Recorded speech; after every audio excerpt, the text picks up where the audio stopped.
Hey, my name is David Sauvage, and I want to offer a few tips on healthy communication.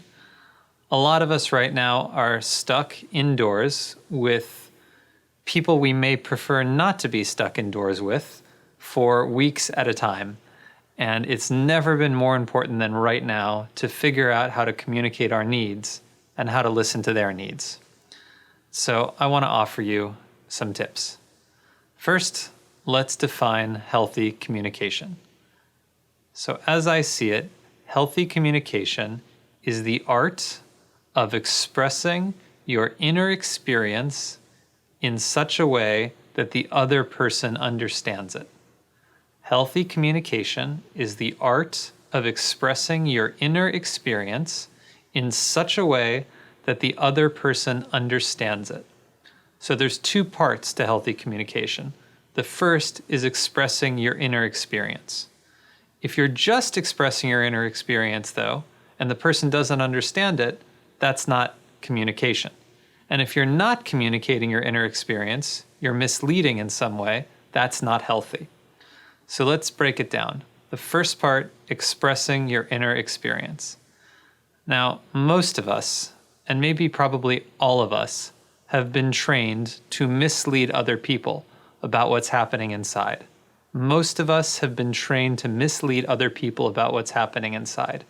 We have a need or a desire, but we don't feel safe expressing it. So we figure out some way to get that need or desire met without expressing it openly and honestly. That's a really old and common habit. It's also, unfortunately, an unhealthy one. And if we want to step into a healthy relationship, if we want to have healthy communication, we need to learn how to express our true and authentic needs and desires. So what does that even look like?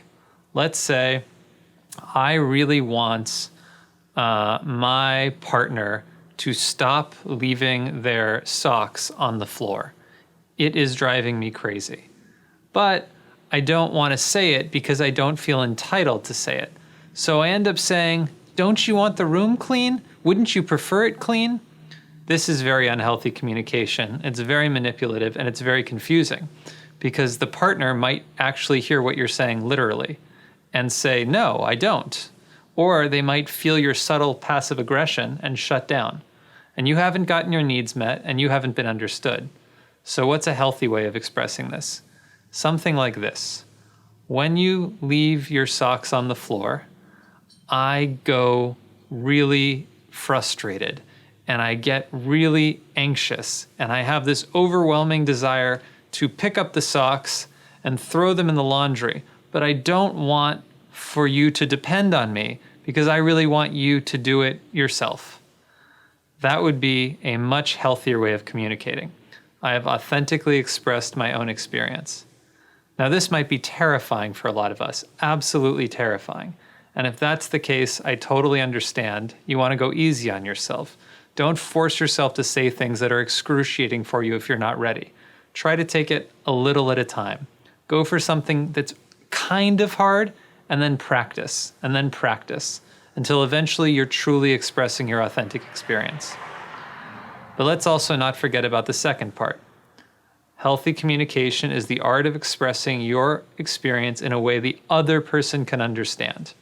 And if you're talking in such a way that they can't understand, then you haven't expressed yourself in a healthy way. So let's say, given the sock example, that the person I'm talking to is extremely sensitive about being called out for being a slob. Let's say that their mother as a child yelled at them for being a slob, and so even bringing it up makes them feel really shaky. And so when you try to say, "Hey, I would love for you to clean up your socks," they shut down, they run away, they say, "What the hell is wrong with you?" And then you throw up your hands and go, "I can't deal with this person." No. If you're trying to communicate in a healthy way, you take responsibility not only for your experience, you also take responsibility for their understanding. So you might say, "Hey, I realize this sock conversation is really tense for you. Is there any way that we could find a way to have it so that you could hear me?" And if they say no, then maybe you pause and wait and give it some time. Or maybe they yell at you and say, I really can't deal with that. Take a break and come back and say, hey, when you say you really can't deal with that, that's really hard for me. Is there any way we could deal with that together? It would mean a lot to me. You'll be surprised at how far it goes to authentically express your needs without attacking. It's very hard for most people to shut you down. But if they keep shutting you down, then the next step is to really try to acknowledge what's going on with the other person. That's a way you can almost always get them to understand you.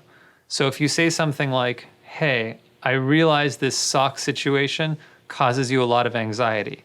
And I realize it's because when you were a kid, your mom used to yell at you for leaving your socks on the ground. And so when I even say that it's important to me, it sends you spinning. And I totally appreciate that, and I understand where you're coming from. And it's not at all your fault that you're having that intense experience. All that's true. And also, it would mean a lot to me if we could talk about my needs as it relates to the sock. You can see how now the person is going to almost always be open, if you can address them with that level of sensitivity, both to their needs and to your needs. Now, something that might be coming up as you're watching this is, oh my God, this sounds like so much work. This can't be worth it. And this is the biggest tip of it all. It is always worth it to go slowly and point by point around things that matter to you. It is always worth it. Even if it feels tedious and you're like, oh my God, we're still talking about this. If you can find a way to thoughtfully communicate your needs, no matter how long or how hard that is, how long that takes or how hard that is, in such a way that another human that you care about really understands you, even if it's over something that seems to be trivial, I promise you it's worth it. Because not only are you resolving that little issue, however trivial it may seem, you are also learning a new way of communicating. And at the end of the day, healthy communication, underlying healthy communication, is the idea that both people's needs matter.